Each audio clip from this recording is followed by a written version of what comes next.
दोस्तों दुनिया बदल रही है और आज कंपनियों के पास तेल से ज्यादा कीमती है डेटा। लेकिन डेटा अपने आप में कुछ नहीं बोलता, उसे बोलने के लिए एक आवाज चाहिए और वो आवाज है एक डेटा एनालिस्ट की। बहुत सारे लोगों को लगता है कि डेटा एनालिस्ट बनने के लिए आपको गणित का जादूगर होना चाहिए या फिर दिन रात कोडिंग करनी आनी चाहिए। ये सब बिल्कुल गलत है। डेटा एनालिस्ट का मतलब है डेटा में से सवालों के जवाब ढूंढना। तो कोई भी कंपनी या बिजनेस जब भी सेल करती है या कोई भी परफॉर्मेंस करती है तो उसके डेटा को कहीं एक्सेल की शीट में या कहीं भी इकट्ठा करती है और वो हमेशा ये जानना चाहती है कि भाई अगर उसके पिछले 3 महीने की सेल गिरी है तो वो क्यों गिरी है, कौन सा प्रोडक्ट अगले महीने ज्यादा बिकेगा। अगर आपके अंदर यह क्यों जानने की भूख है तो बधाई हो, आप डेटा एनालिस्ट बन सकते हैं। आज 23 दिसंबर है और हमारी न्यू ईयर सेल का आज तीसरा दिन है और मैं आज आपको वो 10 प्रैक्टिकल तरीके बताऊंगा जो आपको एक साधारण कंप्यूटर ऑपरेटर से उठाकर एक हाई पेड डेटा एनालिस्ट बना सकते हैं। और इसकी शुरुआत एक बहुत ही बेसिक टूल से होती है जो आपके कंप्यूटर में पहले से है। नमस्कार, मैं अभिमन्यु भारद्वाज आपका स्वागत करता हूं my big guide smart class में और हमेशा की तरह बहुत ही यूजफुल वीडियोस आपके लिए लेकर आता रहता हूं। अगर आप नए हैं चैनल को सब्सक्राइब कर लीजिए ताकि हम हमेशा ऐसे ही मिलते रहें और हमारे वीडियोस के नोटिफिकेशन आपको टाइम से मिलते रहें। इस वीडियो में 10 प्रैक्टिकल तरीके बताने वाला हूं डेटा एनालिस्ट बनने के लिए आपको क्या क्या आना चाहिए। देखो, जिस टूल की मैं बात कर रहा था, जो व्यवहारिक टूल या जो प्रैक्टिकल टूल पहले से आपके कंप्यूटर में है, सबसे बेसिक वो है एक्सेल। एक्सेल कोई टाइपिंग वैपिंग टेबल वेबल बनाने के लिए नहीं है, ये एक गजब का हथियार है किसी डेटा एनालिस्ट के लिए। सबसे पहले तो ये भ्रम निकाल दो कि एक्सेल में यार सिर्फ छोटी सी लिस्ट बनाई जा सकती है या कोई टेबल वेबल टाइप कर सकते हैं, छोटा मोटा कुछ काम कर सकते हैं। डेटा एनालिस्ट के लिए एक्सेल एक कैलकुलेटर नहीं है, वो एक सुपर कंप्यूटर मान के चलो। उसमें बहुत सारे फीचर्स हैं। आपको इसमें डेटा को शॉर्ट कराना, फिल्टर कराना, कंडीशनल फॉर्मेटिंग बनाना, जैसे रंग बदल जाते हैं, मैंने पिछले वीडियो में बताया था। तो सरल भाषा में अगर आपको समझाऊं तो जैसे आप चावल पकाने से पहले उसमें से कंकड़ निकालते हो, वैसे ही डेटा पर काम करने से पहले उसे एक्सेल में व्यवस्थित करना पड़ता है, उसे क्लीन करना पड़ता है। हम किसी भी तरह के डेटा पे काम नहीं कर सकते और एक्सेल से ये काम बहुत आसानी से हो जाता है। इसी से आता है हमारा दूसरा पॉइंट, डेटा क्लीनिंग आपको जरूर आनी चाहिए। जो भी आपके डाटा में कचरा है उसे हटाकर डेटा क्लीन करो। कंप्यूटर एक ही नियम पे चलता है, गीगो, गैब्रेज इन एंड गैब्रेज आउट। अगर आप गलत डेटा डालोगे तो आपको जवाब भी गलत ही मिलेगा। ये ध्यान रखना, अगर डेटा में कहीं कमी है तो आप सही आंसर कभी नहीं प्राप्त कर सकते। उसके अंदर अपनी इतनी बुद्धि है ही नहीं कि वो सही और गलत में अंतर कर सके। ये आपको बताना है, ये आपको उसे आपके जो निर्देश है, आपके जो कमांड है, उससे उसको पता चलेगा कि भाई ये चीज सही है और ये चीज गलत है, इसको ठीक करो, तब जाके मुझे सही आंसर मिलेगा। तो अक्सर करके जितने भी डेटाज होते हैं उसके अंदर स्पेलिंग मिस्टेक होती है। जैसे अगर दिल्ली की स्पेलिंग DELHI है तो दिल्ली की भी 2 स्पेलिंग्स हो सकती हैं टाइपिंग की मिस्टेक से। एक है DEHLI और दूसरी स्पेलिंग आएगी DELHI। तो दोनों स्पेलिंग देखने में सेम ही लगेंगी, उनके अंदर हो सकता है फालतू के स्पेस भी लगे हों। और अगर आपने दोनों स्पेलिंग्स को ठीक नहीं किया तो कंप्यूटर दिल्ली शब्द को, जो 2 स्पेलिंग्स ये सामने स्क्रीन पर आपको दिख रही हैं, उन्हें 2 अलग अलग शहर मान लेगा। आपके पढ़ने में तो आपको लगेगा यार ठीक है ये मेरी गलती से हो गया तो मैं तो पढ़ लूंगा अपना दिमाग लगा के, लेकिन कंप्यूटर 2 अलग अलग शहर मानेगा और उससे जो पूरी की पूरी रिपोर्ट है वो गलत हो जाएगी। इसे साफ करने के लिए आपको ट्रिम, क्लीन और प्रॉपर जैसे फॉर्मूले आने चाहिए। ये झाड़ू पोंछे की तरह काम करते हैं, जो कचरा है उसको बाहर कर देते हैं और डेटा को क्लीन कर देते हैं। तीसरा नंबर जो स्टेप आता है वो है लॉजिकल थिंकिंग, कंप्यूटर को सोचना सिखाना। तो देखो, डेटा एनालिस्ट का जो दिमाग है वो हाँ या ना में चलता है। आपको इफ फॉर्मूले का जो लॉजिक है उसे समझना होगा। उदाहरण के लिए मान लो आप एक मार्कशीट बना रहे हो और कंप्यूटर को बताना है कि जिस व्यक्ति के नंबर 33 से कम है उस पे फेल लिखो वरना पास लिखो। तो ये जो इफ और एंड फॉर्मूले हैं ये कंप्यूटर को इंसान की तरह फैसला लेना सिखाते हैं। और केवल 2 चीजों में या 3 चीजों में काम नहीं करते। अगर आपके पास में बहुत सारी चीज है, जैसे मान के चलो 33 से कम है तो फेल कर दो, 33 से ऊपर है तो थर्ड डिवीजन दे दो, 33 से मतलब अगर 60 से ऊपर है तो फर्स्ट डिवीजन दे दो, 75 से ऊपर है तो डिक्टेशन दे दो, ये सब कुछ कर सकता है।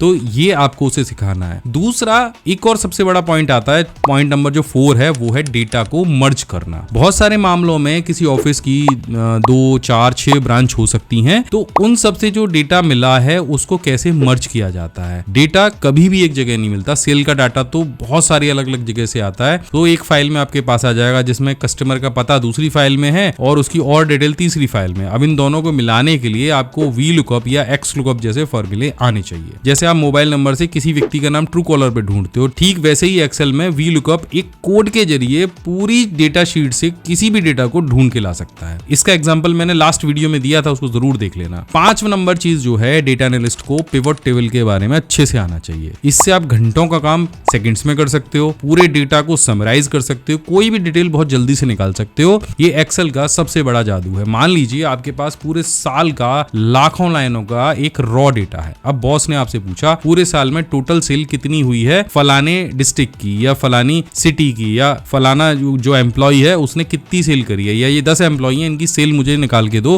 पूरे साल में अलग अलग। तो कैलकुलेटर लेके जोड़ने की जरूरत नहीं है। पिवट टेबल का एक बटन दबाने से ही लाखों लाइनों को जोड़कर वो एक छोटी सी टेबल आपको बना के दे देगा और पूरे डेटा का एक निचोड़ निकाल के आपको दे देगा। यही है पिवट टेबल का जादू। इसके बाद 6वें नंबर पे आपको डेटा विजुअलाइजेशन भी आना चाहिए। आपको चार्ट्स और ग्राफ के बारे में अच्छे से पता होना चाहिए। देखो हमारा इंसानी दिमाग है, कभी भी नंबर याद नहीं रखता। एग्जाम्पल के लिए मैं आपको बता दूं कि अगर आप हिंदी पढ़े होंगे तो उसमें बहुत सारे लोगों की जीवनी आया करती थी, हमें कभी डेट ऑफ बर्थ याद नहीं हुई, हम सच बता रहे हैं आपको। ऐसे ही अगर आप किसी मूवी को देख लो, स्टोरी को पढ़ लो और उस पे बनी हुई किसी मूवी को देख लो तो आपको मूवी ज्यादा अच्छे से याद रहेगी ना कि वो लिखी हुई स्टोरी। तो इसी तरह से जो इंसानी दिमाग है वो तस्वीरों को कभी नहीं भूलता, जो एक बार उसके आंखों के आगे से होके निकल जाती है, उसको धुंधली धुंधली जरूर याद रहती है।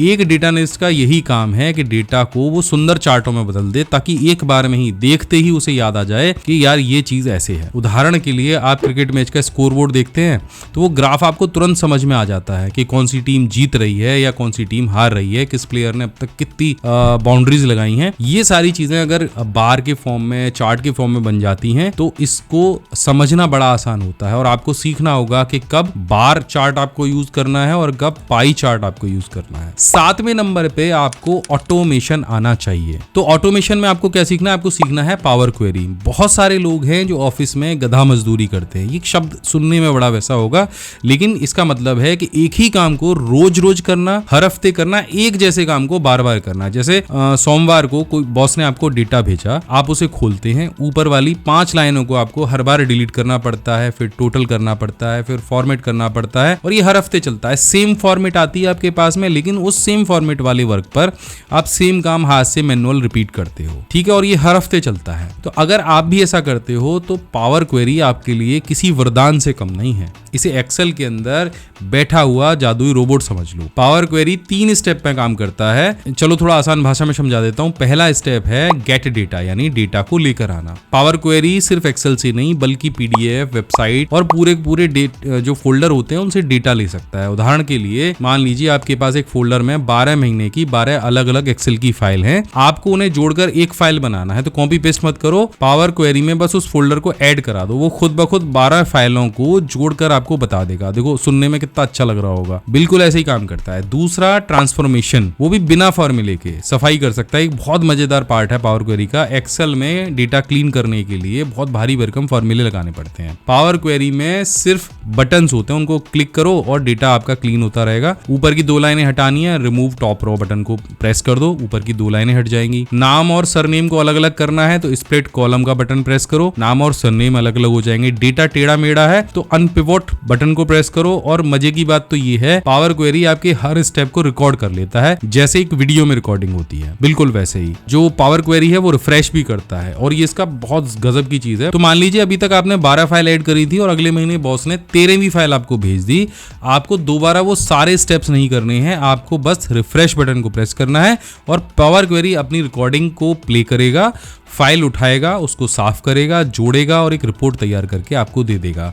जैसे माइक्रोसॉफ्ट एक्सेल में मैंने आपको मैक्रोज बताया था कि भाई वो ऑटोमेशन कर देता है, ये उसका मास्टर है ऑटोमेशन का। यानी जो काम करने में आपको 2 घंटे लगते थे, अब रिफ्रेश बटन को दबाते ही वो 2 सेकंड के अंदर हो जाएगा। 8वां नंबर जो स्टेप है जो आपको आना चाहिए वो है गूगल शीट। देखो गूगल शीट का मतलब है साथ में मिलकर काम करना, और ऑफिस में आप अकेले तो काम करेंगे नहीं, सिंपल सी बात है। ऑफिस में 4 लोग साथ में होते हैं और जब 4 लोग साथ में डेटा एंट्री करते हैं तो उसके लिए आपको गूगल शीट्स का आना बहुत जरूरी है। आपको अपनी टीम के साथ ये गूगल शीट जो है वो लाइव काम करने की आजादी देता है। 4 लोग, 5 लोग, 6 लोग आराम से मिलके साथ में काम कर सकते हैं। आप मुंबई में बैठ के टाइप कर रहे हो, आपका बॉस दिल्ली में बैठ के उसी शीट को लाइव देख रहा है, सारे एम्प्लॉइज की टाइपिंग लाइव उसके सामने आ रही है और वो कमेंट करके बता भी सकते हैं कि भैया यहाँ ये सही कर दो, यहाँ ये सही कर दो। और उसमें उसमें एक शानदार फीचर और भी है कि उसमें हिस्ट्री भी सेव होती है कि किसी एम्प्लॉय ने अगर आपके डेटा में कोई चेंज किया है तो वो भी वहां पर पता चल जाता है। तो आज के दौर का ये भी बहुत जरूरी स्किल है कि आपको गूगल शीट आना चाहिए। 9वें नंबर पे आपको डेटाबेस का जो बेसिक्स है वो भी आना चाहिए, यानी आपको आना चाहिए एमएस एक्सेस। देखो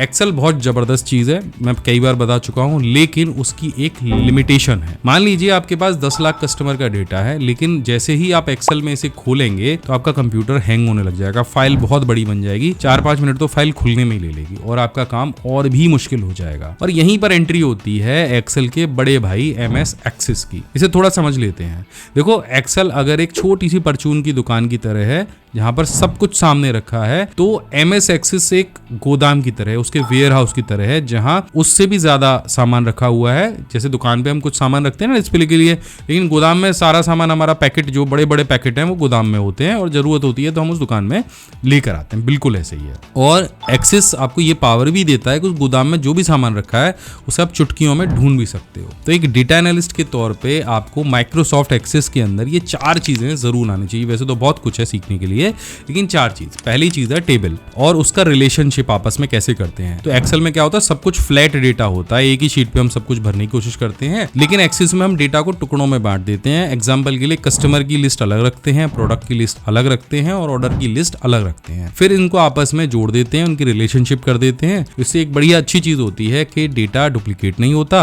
और स्पेस भी बहुत सारा बच जाता है। दूसरी जो चीज है आपको एक्सेस में आनी चाहिए वो है फॉर्म्स। देखो डेटा एंट्री करना बहुत बोरिंग काम है। एक्सेल में फ्लैट शीट पे डेटा एंटर होता है, गलती हो सकती है, लेकिन एक्सेस के अंदर आप बहुत खूबसूरत से फॉर्म बना सकते हो। बिल्कुल वैसे ही जैसे आप ऑनलाइन किसी वेबसाइट पे जाके फॉर्म भरते हो, जहां नाम का अलग सेक्शन होता है, फोटो का अलग सेक्शन होता है, सेव का बटन होता है, तो एक्सेस में आप बड़े सुंदर तरीके से सारे बटन्स के साथ में, ड्रॉप डाउन लिस्ट के साथ में एक पूरा फॉर्म तैयार कर सकते हो। फॉर्म में डेटा एंट्री करोगे तो वो टेबल के अंदर चला जाएगा और ये बिल्कुल ऐसे लगेगा जैसे यार तुमने कुछ सॉफ्टवेयर, कुछ अलग सा सॉफ्टवेयर बना लिया है। मैं जब ऑफिस में अपने काम किया करता था तो मैं बहुत सारे बड़े बड़े डेटा के लिए एक्सेस के अंदर ही फॉर्म्स बना के उनकी एंट्री किया करता था।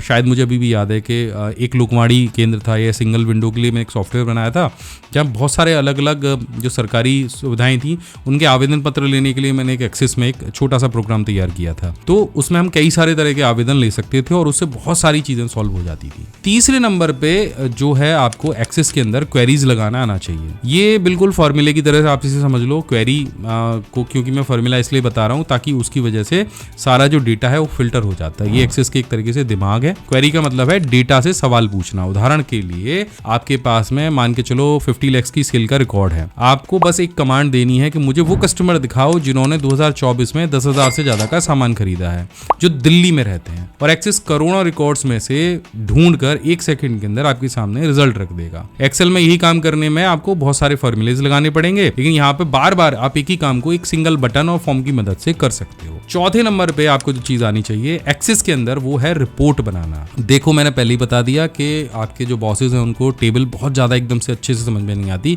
और किसी को भी उनको रिपोर्ट चाहिए भाई, सिंगल सिंगल ये फलानी चीज की रिपोर्ट निकाल के दो, इसकी रिपोर्ट। तो एक्सेस क्या करता है, एक क्लिक के अंदर अलग अलग डेटा से एक सेम फॉर्मेट में, तो जैसे आप फॉर्मेट बनाते चले जाओ वैसे उसमें प्रोफेशनल रिपोर्ट बना के दे देता है। इसमें मान के चलो कंपनी का लोगो भी हो सकता है, सुंदर सी हेडिंग भी हो सकती है, डेटा के टोटल के लिए अलग से कुछ लिखा हो सकता है, और सीधे सीधे आप इसे A4 शीट पे या जिस भी शीट पे चाहो उसे प्रिंट कमांड देकर सिंपली बार बार प्रिंट कर सकते हो। नया डेटा ऐड करना है, उससे आपको फॉर्म बनाना है, फॉर्म से आपको क्वेरीज देनी है, क्वेरीज से ये सीधे सीधे रिपोर्ट बना देता है। और आपको अगर ये सब कुछ डिफिकल्ट लग रहा है तो बिल्कुल घबराने की जरूरत नहीं है। हमारे A to Z computer mastery course में हमने एक्सेस को बिल्कुल टेबल बनाने से लेके रिपोर्ट प्रिंट करने तक हिंदी में सिखाया है, बहुत खूबसूरत तरीके से। अब ये तो हो गई एक्सेस की बात। अब 10वें नंबर पे आपको क्या आना चाहिए, आपको आना चाहिए प्रोजेक्ट्स और पोर्टफोलियो, यानी अपनी पहचान का शोकेस कैसे करना है। सिंपल सी बात है, सिर्फ सीखना ही काफी नहीं है, दिखाना भी जरूरी होता है। जो भी आप सीखें, चाहे वो चार्ट हो चाहे डैशबोर्ड हो, उसका एक प्रोजेक्ट जरूर बना लें। और जब आप इंटरव्यू में अपना बनाया हुआ लाइव डैशबोर्ड किसी को दिखाएंगे तो नौकरी मिलने के चांसेस हैं वो 100% बढ़ जाते हैं। तो आपने समझ ही लिया होगा कि डेटा एनालिस्ट कोई डिग्री नहीं है बल्कि एक गजब का स्किल है, और मुझे पता है कि आप में वो काबिलियत है कि आप इसे आसानी से सीख सकते हैं। लेकिन कमी कहाँ पर है? कमी है सही गाइडेंस की और रिसोर्स की। अब इसी कमी को पूरा करने के लिए हमने अपने A to Z computer mastery 2.0 package में ये पूरा का पूरा खजाना डाल दिया है। वहाँ आपको ये जो सारी चीज़ें भी मैंने बताई हैं ये सीखने को मिलेगी। इसमें देखो क्या मिलेगा। सबसे पहले आपको एक्सेल मिलेगी, जिसे आप बेसिक से एडवांस तक सीख सकते हैं, अपनी जो नींव है उसको मजबूत कर सकते हैं। इसके बाद आपको एक्सेल MIS सीखने को मिलेगा, जिसमें आप रिपोर्टिंग के मास्टर बन सकते हैं। गूगल शीट सीखने को मिलेगी, जो ऑनलाइन काम करने के लिए मैंने बताया था बेस्ट होती है। MS एक्सेस सीखने को मिलेगा, जो डेटाबेस समझने के लिए बहुत ज़रूरी होता है, डेटाबेस डिज़ाइन करने के लिए बहुत ज़रूरी होता है। और ये सब कुछ आपको मिलने वाला है हमारे इसी पैकेज के अंदर। और केवल यही नहीं, इसके साथ में आगे 33 कोर्सेज इसी कोर्स के साथ में मिलने वाले हैं। आज 23 दिसंबर है, सेल का तीसरा दिन है, और ये जान लो कि बाज़ार में डेटा एनालिस्ट का कोर्स 20-25 हज़ार से शुरू होता है। लेकिन हमारा मिशन है आपको सशक्त बनाना है, इसीलिए ये पूरा पैकेज 33 कोर्स के साथ में आपको मिल रहा है 50% छूट पर केवल 1999 रुपये में। और जो स्किल आप सीखना चाह रहे हो आपको केवल 60 रुपये में मिल जाएगा, जो आपको महीने में अच्छी खासी सैलरी दे सकता है। तो आपको लगता है ये घाटे का सौदा है? बिल्कुल नहीं। और साथ में यहाँ पर डेटा एनालिस्ट के बाद में आप अगर ये कोर्सेज अपने YouTube पर डालना चाहते हो, वीडियोस बनाना चाहते हो, तो YouTube मास्टरी गोल्ड कोर्स भी है, मार्केटिंग के लिए डिजिटल मार्केटिंग कोर्स भी है, सर्च इंजन ऑप्टिमाइजेशन कोर्स भी आने वाले। इस तरह के काफी मार्केट ट्रेंडिंग कोर्स यहाँ पे आने वाले हैं। पूरी की पूरी जबरदस्त लिस्ट है, मैं यहाँ पे दे रहा हूँ। वीडियो को पॉज करके एक बार देख लो, और याद रखो कि टाइम किसी के लिए नहीं रुकता। 3 दिन निकल चुके हैं और देखो 31 तारीख भी आने वाली है। तो आपको करना क्या है, आपको अभी डिस्क्रिप्शन में जाना है, PC स्किल ऐप को डाउनलोड करना है। यहाँ पे हमारा जो सबसे प्रीमियम कोर्स है A to Z computer mastery course, ये दिखाई देगा, इस पर टैप करना है। अभी फीस यहाँ पे 4000 दिख रही होगी। अब जैसे ही यहाँ पे कूपन कोड यूज करोगे हैप्पी न्यू ईयर, वैसे ही ये फीस हो जाएगी आधी।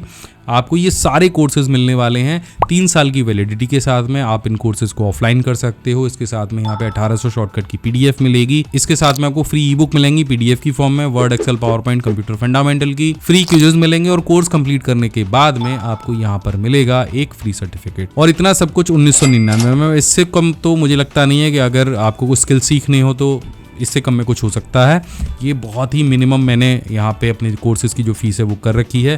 60 रुपये बहुत कम फीस होती है। समझ लो एक चॉकलेट की कॉस्ट में आपको एक कोर्स मिल रहा है, आप अपने स्किल को डेवलप कर सकते हो। तो अभी जाओ, स्क्रीन पे दिए हुए QR कोड को स्कैन करो, या तो यहाँ से डाउनलोड कर लो या फिर इस नंबर पर कॉल करो, मेरी टीम से बात कर लो और ज्वाइन करो, अपने स्किल्स को अपग्रेड करो। मैं मिलता हूँ आपसे अगली वीडियो में, तब तक के लिए जय हिंद, वंदे मातरम।